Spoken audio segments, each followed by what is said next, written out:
तो hello dear student, आज हम लोग BMW में स्टडी कर रहे हैं जिसका लेक्चर नंबर 5 रहेगा। और अभी तक हम लोग 2 चैप्टर फाइनली कंप्लीट कर चुके हैं। जिन लोगों ने वो पुराने लेक्चर ना देखे हों तो वो प्लीज़ से एक बार देख लें, जिससे कि आपका सिलेबस के जो भी चैप्टर हैं आगे पीछे ना हो और क्रम से आप लोग नोट डाउन और नोट बनाते चलें अपने, समझ रहे हैं।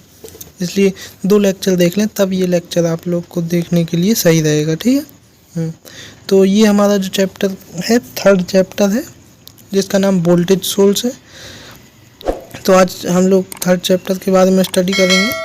चलिए, तो सभी लोग डाल लीजिए पहले अपना नोट में चैप्टर नंबर 3 और हेडिंग वो चैप्टर का नेम भी लगा लीजिएगा आप लोग, वोल्टेज सोर्स।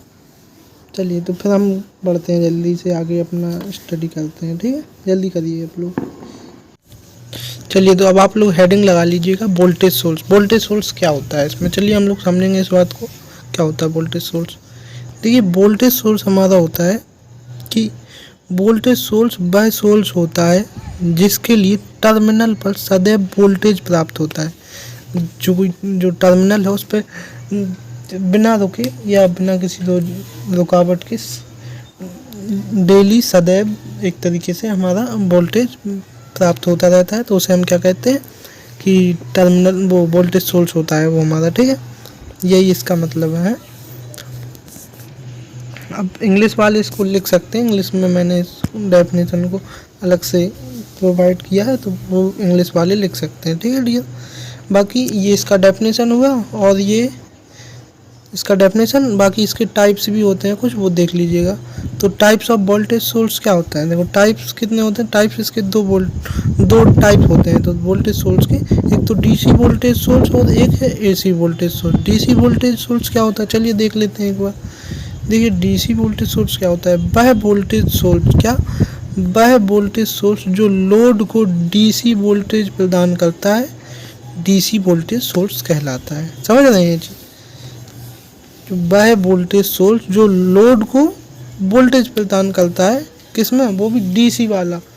कौन सा वोल्टेज प्रदान करेगा, डीसी वोल्टेज, तो वही हमारा डीसी वोल्टेज सोर्स हो जाएगा। एग्जाम्पल के लिए सेल, बैटरी, समझ रहे हैं ना आप।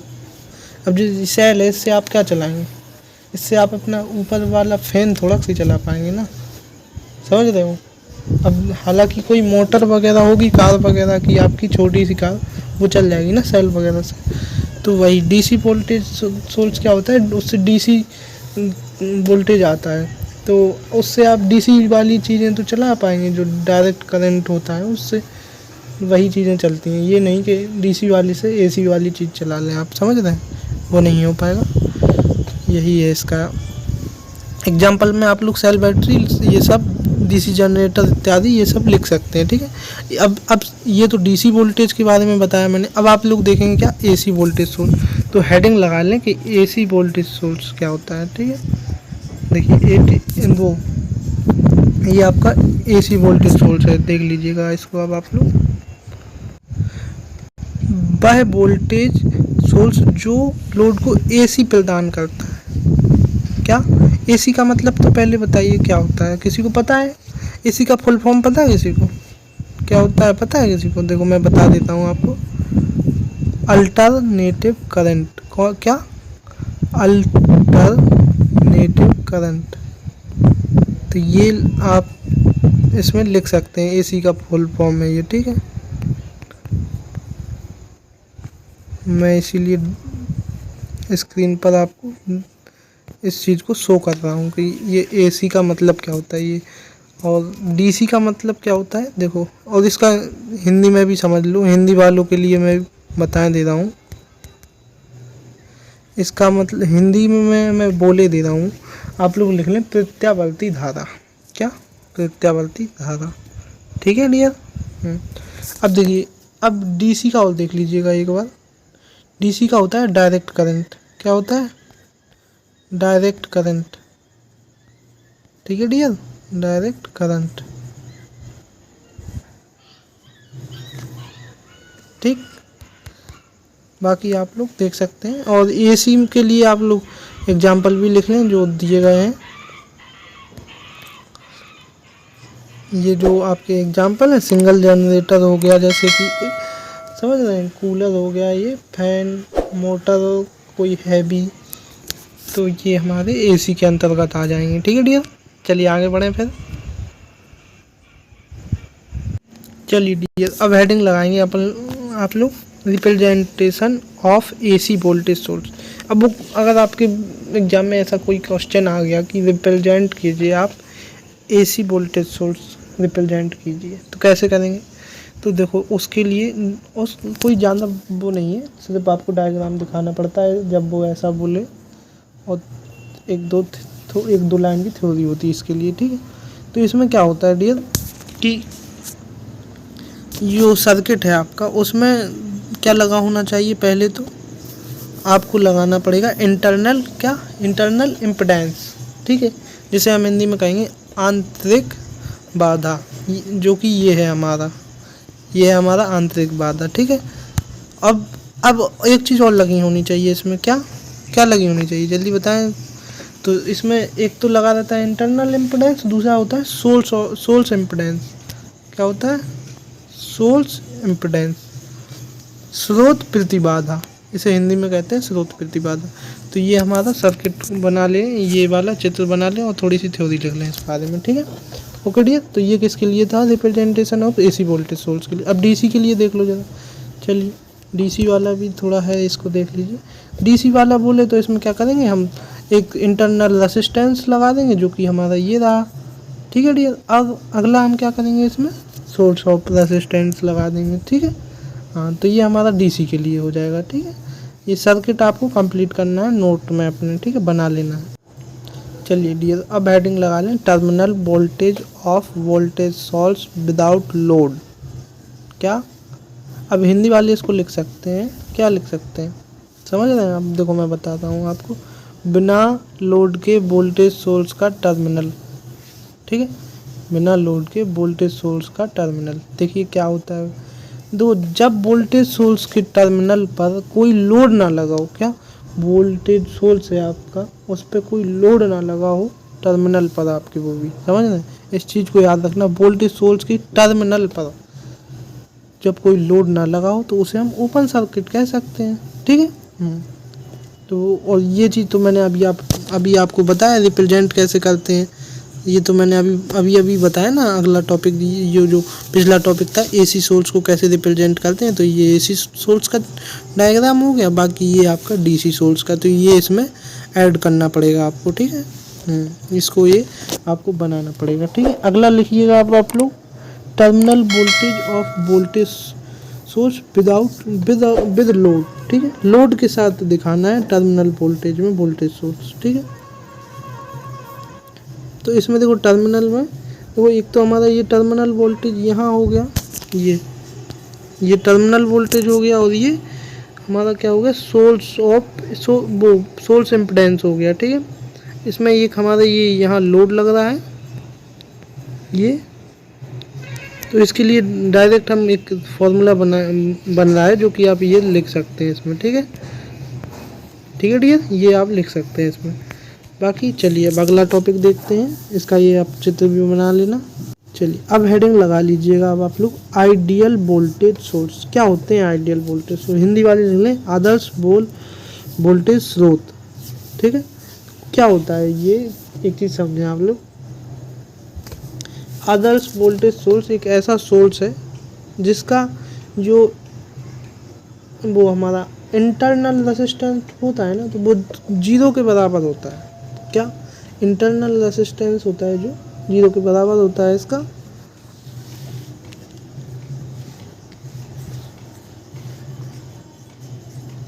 चलिए डियर, थोड़ा 1 मिनट के लिए म्यूट किया था मैंने, देखो ये आगे बढ़िए। फिर इसका जो देखो वोल्टेज सोर्स होता है, इंटरनल वोल्टेज सोर्स, वो शून्य होता है। ठीक है, और उस पर किसी भी मान या लोड प्रतिरोध लगाने पर, जब भी हम कोई प्रतिरोध लगाएंगे तो उस पर जितना भी लोड या मान होगा उसे क्या कहेंगे हम, वोल्टेज सोर्स कहते हैं। ठीक, और ये कांस्टेंट रहता है। ठीक है, चलिए एक बार इसकी थ्योरी को भी पढ़ लेते हैं जिससे आपको क्लियर हो जाए थोड़ा। देखो आदर्श तरल क्या होता है, चलिए देख लो एक बार। आदर्श वोल्टेज सोर्स वह सोर्स होता है जिसका आंतरिक प्रतिरोध शून्य होता है। देखो मैंने ये चीज़ अभी बताई थी ना आपको, अभी बताया ना। चलिए, अतः उस पर किसी भी मान का लोड या प्रतिरोध लगाने पर इसके सिरों का वोल्टेज कांस्टेंट हो जाता है।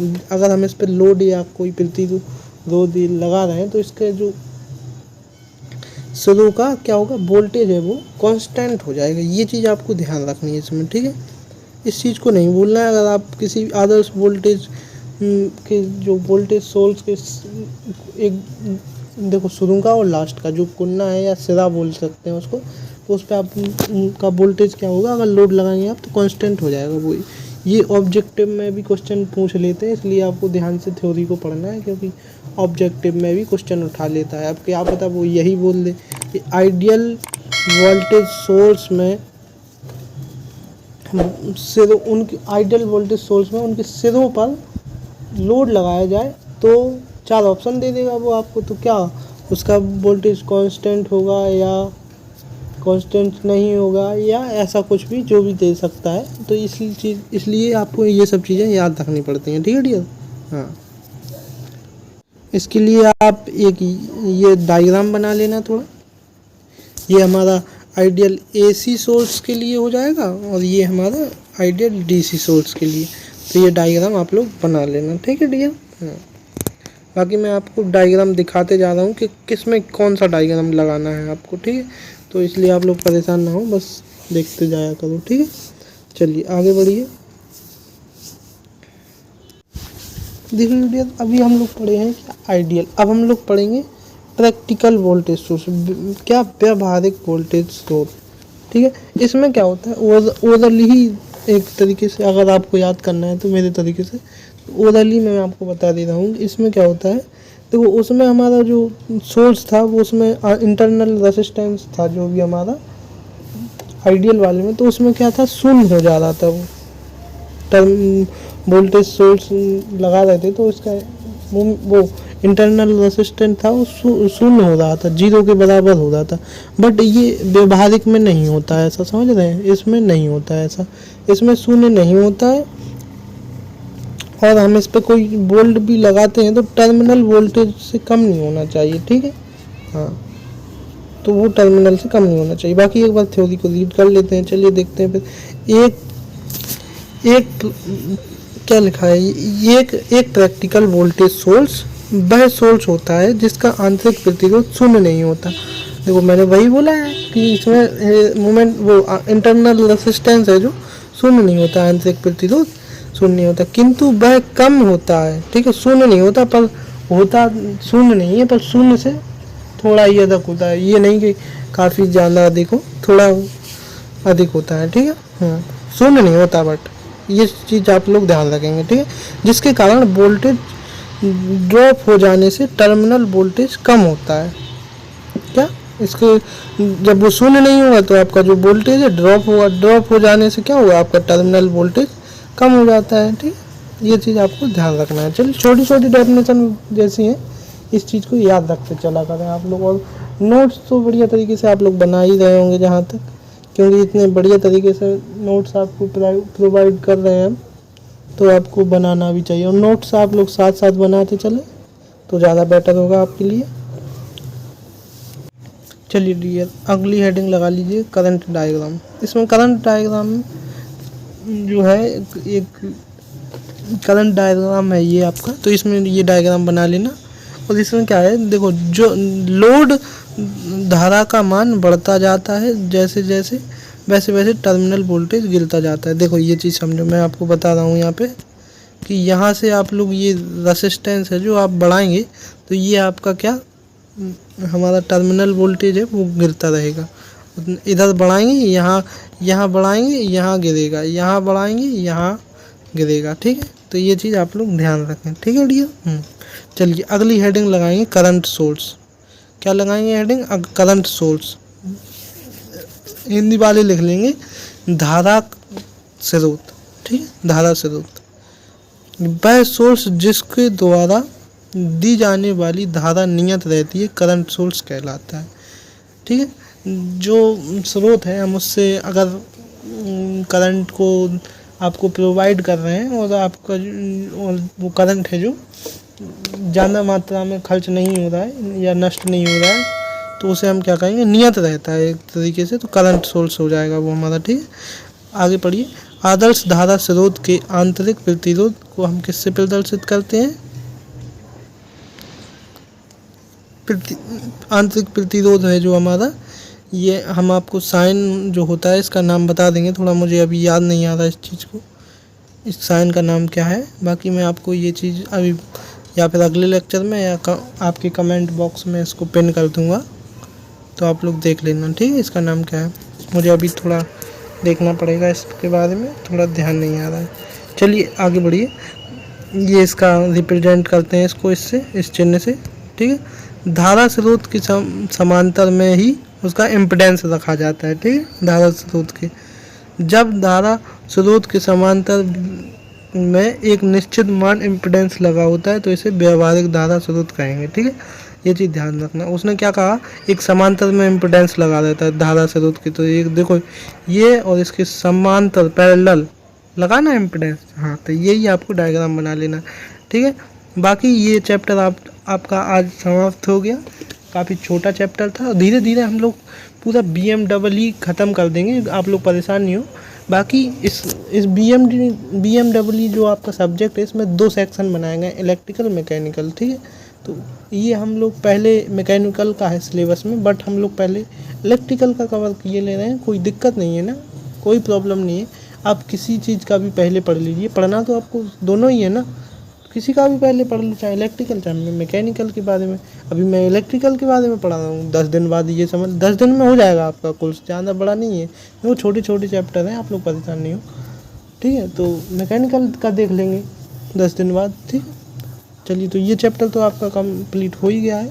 बाकी थोड़ा आप लोगों से एक रिक्वेस्ट है कि जो भी मैं वीडियो डालता हूँ तो इसके लिए आप लोग क्या करें कि देखो भाई, चैनल को सब्सक्राइब जरूर कर लें, क्योंकि वीडियो बनाने में भी काफ़ी मेहनत लगती है, ये नहीं कि इतना आसानी से हो जाता है सब कुछ, समझ रहे हैं ना आप लोग।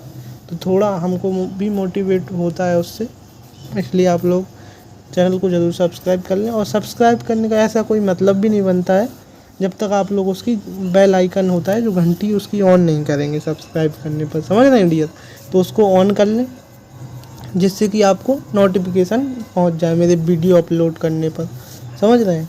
हाँ, और अगर तब भी नोटिफिकेशन नहीं आ रहा तो आप एक काम कर सकते हैं, टेलीग्राम ज्वाइन कर सकते हैं।